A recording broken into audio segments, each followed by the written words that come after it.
Hello viewers, నేను Rohan. Welcome to social post. Tamil Nadu రాజకీయాలు మామూలుగా ఉండవు. ఒకసారి మీరు జయలలిత గారి మూవీ చూస్తే మీకు అర్థమవుతాయి ఏ రేంజ్‌లో తమిళనాడులో రాజకీయాలు ఉంటాయనేది. ఎందుకంటే ఒక సీఎం అవ్వడం ఎంత కష్టమో, సీఎం అయిన తర్వాత ఆ సీఎం పదవిని నిలబెట్టుకోవడం కూడా అంతే కష్టం. ఆ ఒడిదుడుకుల్ని, ఆ ఆటంకాల్ని, అపోజిషన్ పార్టీ చేసేటువంటి కుట్రల్ని ఇవన్నిటిని ఫేస్ చేసి ఒక తమిళనాడులో ఒక సీఎంగా ఉండటం అనేది ఆ రేంజ్‌లో ఉంటుంది.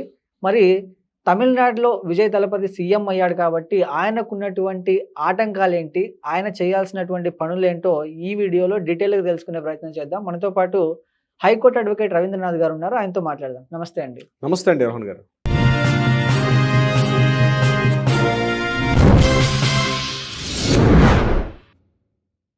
సో బేసిక్‌గా తమిళనాడులో రాజకీయాలంటే అంత ఆషామాషి కాదు. మనం జయలలిత గారి మూవీ చూస్తే ఆవిడ ఎన్ని బాధలు పడ్డారు, యాక్సిడెంట్లు ఇవన్నీ మనకు కళ్ళకు గట్టినట్టు చూపిస్తారు. అంత వాడివేడిగా ఉంటాయి. అపోజిషన్ పార్టీ చేసేటువంటి కుట్రలు గానీ, వాళ్ళు ఏ రేంజ్‌కి వాళ్ళు వెళ్తారనేది మనకు క్లియర్‌గా కనిపిస్తుంది. ఈరోజు విజయ్ గారు సీఎం అయిన తర్వాత ఆయనకున్నటువంటి బాధ్యతలేంటి? ఆయనకున్నటువంటి ఆటంకాలేంటండి? ఫస్ట్ ఒక జియోగ్రాఫికల్‌గా మనకు కొంత ఐడియా రావాలి తమిళనాడు గురించి. నేను స్టార్టింగ్ చేసే పాయింట్ కూడా అదే. ఆంధ్రప్రదేశ్, కర్ణాటక, తమిళనాడు, కేరళ వీటిని సౌత్ స్టేట్స్ అంటాం కదా మనం. అవును. ఇందులో ఈ 4 స్టేట్స్‌లో కూడా బలమైన స్టేట్ ఏది ఉందంటే తమిళనాడు. ఎగ్జాంపుల్ చూడండి, తమిళనాడు స్టేట్‌లో ఎంటైర్ తమిళనాడు స్టేట్ అంతా కూడా చెన్నై నగరం మీద డిపెండ్ కాదు. త్రూఅవుట్ ద చెన్నై డెవలప్ అయింది. అవును. Throughout the Chennai from east Coast to west, south, north of Tamil Nadu entire. Tamil Nadu east, Tamil Nadu west, Tamil Nadu south, Tamil Nadu north అన్ని పార్ట్స్ కూడా తమిళనాడు ఫుల్లీ డెవలప్డ్. మీరు ఏ సెగ్మెంట్ తీసుకోండి, చెన్నై టౌన్ మీద డిపెండ్ కారు. ఇప్పుడు ఐరన్ అండ్ ఓర్ తీసుకోండి, కోయంబత్తూర్ ఇట్లా వెళ్తారు. బట్టలు తీసుకోండి, ఈరోడు, సేలం వైపు వెళ్తారు. అదేవిధంగా మీరు ఈస్ట్ తమిళనాడుకి వెళ్ళండి, అంటే కుంభకోణం ఇటు వెళ్తే పిలిగ్రిమేజ్ బాగా డెవలప్ అయి ఉంటుంది. అలాగే సౌత్ తమిళనాడుకి వెళ్ళారనుకోండి, విరుద్ధనగర్, అదేవిధంగా శివకాశి, ఇవన్నీ కూడా పేపర్ ఇండస్ట్రీస్కి, రకరకాల ఇండస్ట్రీస్కి డెవలప్ అయింది. ఫార్మా ఇండస్ట్రీ డెవలప్ అయింది. చెన్నై టౌన్ ఆటోమొబైల్కి, అన్ని రకాల సెగ్మెంట్స్కి, వీటన్నిటికి అంటే త్రూఅవుట్ ద చెన్నై అంటే తమిళనాడు స్టేట్ ఆల్ కార్నర్స్ కూడా fully developed state comparative to all other states. అదే మీరు తెలంగాణను లేకపోతే ఆంధ్రప్రదేశ్ తీసుకుంటే ఒక టౌన్ మీద డిపెండ్ అయిపోతాం మనం. గ్రామాలకు వెళ్తే ఏం డెవలప్మెంట్ కనబడదు. ఇప్పటికి కూడా రోడ్లు లేనటువంటి గ్రామాలు ఉన్నాయి. ఇప్పటికీ మనకి మంచినీటి సౌకర్యం లేనటువంటి గ్రామాలు ఇప్పటికి కూడా కనిపిస్తాయి. కానీ వేరే తమిళనాడు సెగ్మెంట్ ఇస్ డిఫరెంట్. మారుమూల గ్రామాలకు కూడా ఫుల్లీ టెక్నాలజీ ఫుల్లీ డెవలప్డ్ వాళ్ళు. ఏదో ఒక వర్క్ చేస్తూ ఉంటారు. అన్ఎంప్లాయ్మెంట్ అనే స్కోప్ చాలా తక్కువ. ఫుల్లీ ఏదో ఒక ఇండస్ట్రీ, నేను చెప్పినటువంటి ఫార్మా ఇండస్ట్రీ కానీ, టెక్స్టైల్ రంగం కానీ, ఐరన్ అండ్ ఇండస్ట్రీస్ కానీ, మన మైన్స్ కానీ, అలా ఏ టూరిజం డెవలప్మెంట్ కానీ అన్ని సెగ్మెంట్స్లో. అందుకే వాళ్ళు మొత్తం చెన్నై సిటీ మీద డిపెండ్ కారు. కర్ణాటక తీసుకుంటే మొత్తం బెంగళూరు మీద డిపెండ్ అవుతారు. ఆంధ్రప్రదేశ్ మొత్తం ఈరోజు న్యూ క్యాపిటల్ కాబట్టి అందరూ విజయవాడ. అదే మన తెలంగాణ తీసుకుంటే మొత్తం హైదరాబాద్ తప్పితే ఇక్కడ మిగిలిన డిస్ట్రిక్ట్స్ ఏం కనబడవు. కానీ తమిళనాడు పరిస్థితి అట్లా కాదు. Tamil Nadu throughout the all corners కూడా fully developed. So that is the first point. So ఇక్కడ ఏమిటవుతాయి అంటే, వచ్చినటువంటి నాయకుడు సంక్షేమ పథకాలకి పెట్టింది పీట. అంటే మొట్టమొదటిగా 2 రూపాయల కిలో బియ్యాన్ని మనకి ఎన్టీ రామారావు గారు ఇక్కడ పెట్టినప్పుడు కూడా అంతకన్నా ముందే అక్కడ ఎంజీఆర్ గారు స్టార్ట్ చేశారు 2 రూపాయల కిలో పథకాన్ని. దాని తర్వాత జయలలిత గారు దాన్ని కంటిన్యూషన్ చేశారు. అదే పథకాన్ని అడాప్ట్ చేసుకుని ఇక్కడ ఎన్టీ రామారావు గారు కూడా అప్పుడు సమైక్య ఆంధ్రప్రదేశ్లో కూడా 2 రూపాయల కిలో బియ్యాన్ని చేయడం జరిగింది. ఈ రోజు విజయ్ గారు పెట్టేటువంటి మేనిఫెస్టోని చూసినట్లయితే సంక్షేమ పథకాలకు వెల్లువ, వరాల వెల్లువ.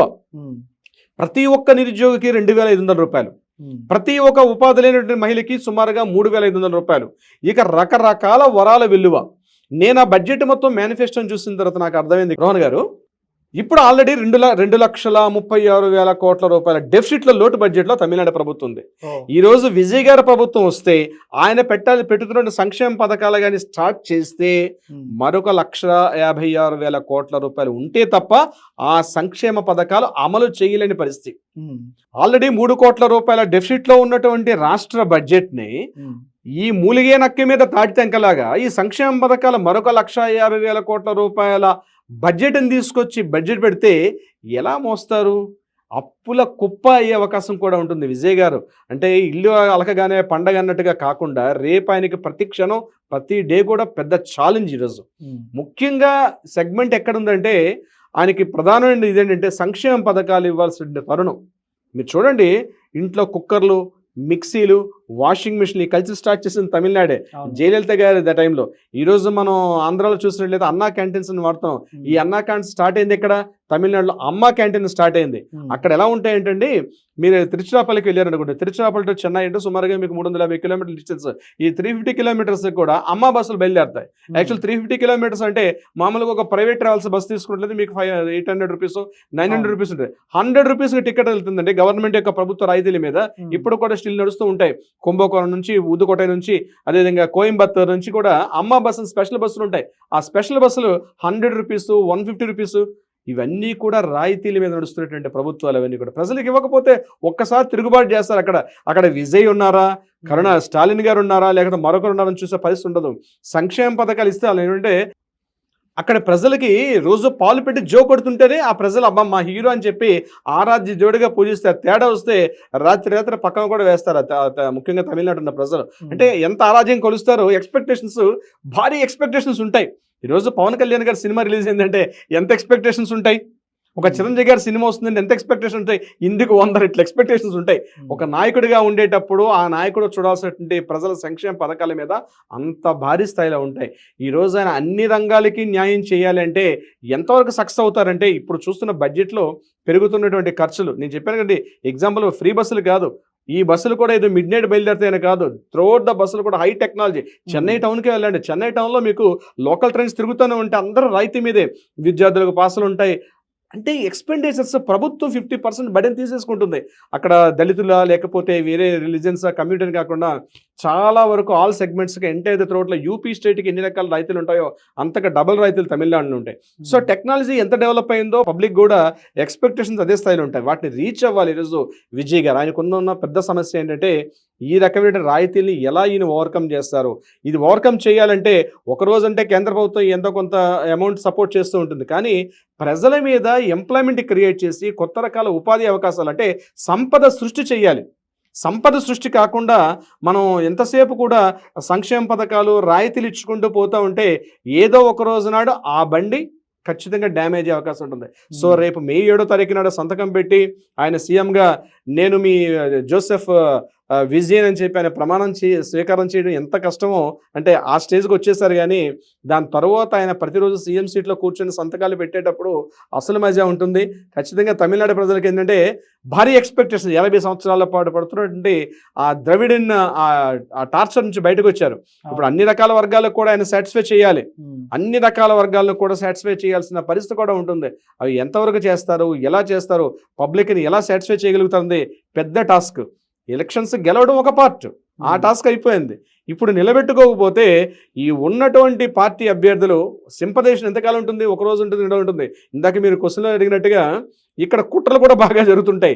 డిఎంకే ఏడిఎంకే పార్టీ అంటే కుట్రలు. సాక్షాత్తు జయలలిత గారినే ఒక సినిమా ఆరాధ్య దేవతగా పూజించిన జయలలిత గారినే అసెంబ్లీ స్థాయిలో ఆవిడకి చీరపెట్టలాగడం నుండి రకరకాల దుశ్చర్యలు కూడా మనం చూసాం.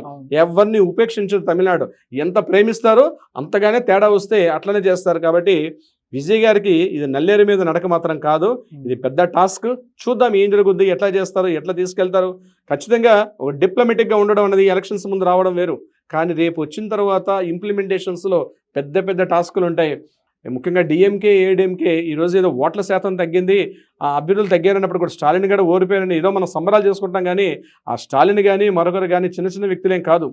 ఆ టైం వచ్చేటప్పుడు వాళ్ళ నిజ స్వరూపాలు బయటకు వస్తాయి, వాళ్ళ ఒరిజినాలిటీ బయటకు. ఎందుకంటే వాళ్ళ పుట్టుకతోటే స్టాలిన్ గారు ఎలాంటిది, కరుణానిధి గారి ఫ్యామిలీ అంటే భయంకర అంటే ఒక పొలిటికల్ ఫ్యామిలీ బ్యాక్గ్రౌండ్ ఉంటుంది వ్యక్తులు వాళ్ళందరూ కూడా.